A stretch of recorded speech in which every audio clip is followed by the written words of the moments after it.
You're probably going to visit Julian Assange at some point in prison or at some point in the future. What is your message to him? And also, what can you tell our viewers who want to do something about it? What can they do tomorrow? Well, I'm visiting him tomorrow. And I can tell you that I'm visiting him with a great deal of trepidation and a sense of guilt, because I'm going to go in there and then I'm going to get out and he's going to still be in there. I will convey the spirit of defiance, the spirit of solidarity and support towards him.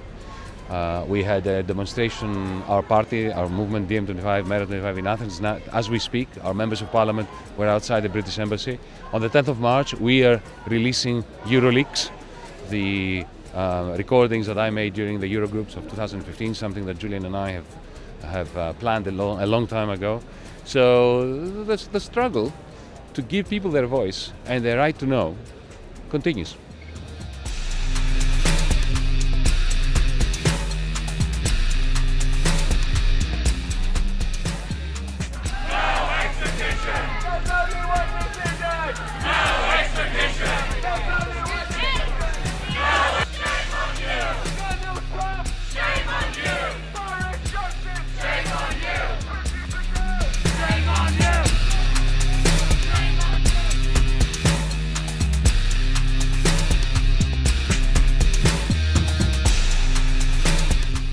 Every single human right of Julian's has been arbitrarily broken. Distortions of procedure, falsification of witness statements, the lot, the whole rotten lot of it.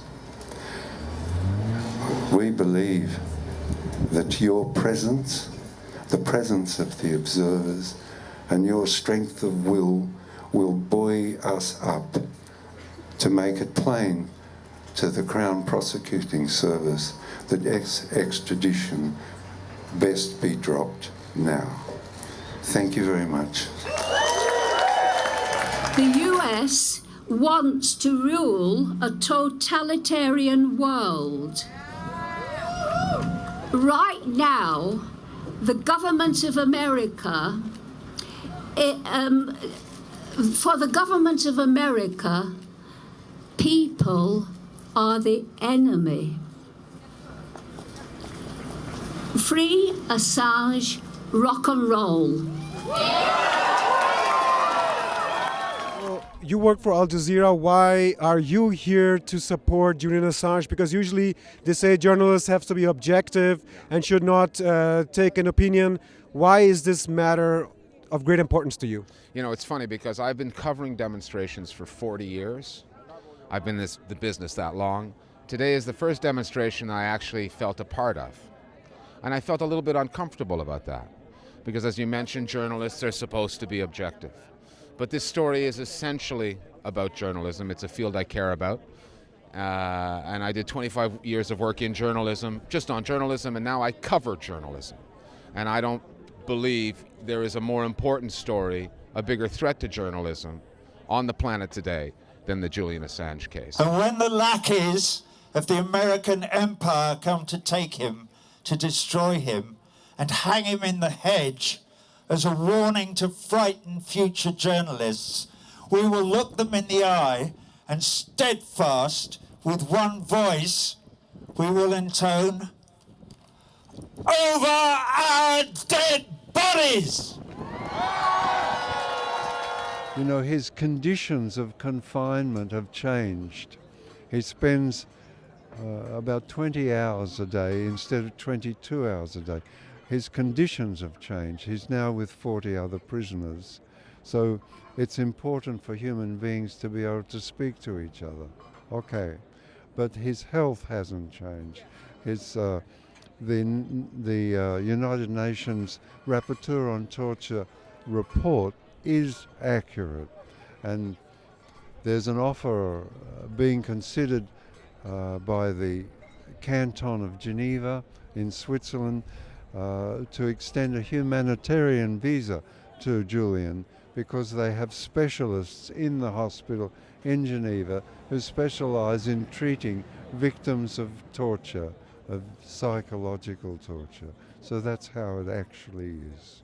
I am ashamed to be standing in the country among the institutions of the power of a country which tortures a publisher for publishing the truth, when the people who committed the crimes which he exposed are still safe, still employed by the state, and still in positions of power. This must not be allowed to stand. You've picked up from the 4th of February, now this is becoming a movement. Could you talk about how the demonstration went today for Julian, to stop the Julian Assange extradition? What was your take today? Well, I think it was a very important demonstration. Obviously, it comes at a very important time, immediately before the beginning of the extradition trial on Monday. I think it shows that the movement is growing. Over the last few months, it's grown from some tens or twenties of people protesting to hundreds to thousands to some many thousands today, I think, out. I think the platform was very impressive to have Yanis Varoufakis, Chrissy Hind, Brian Eno, Kristen Hofston. That's an impressive breadth of cultural and political figures speaking up for Julian Assange.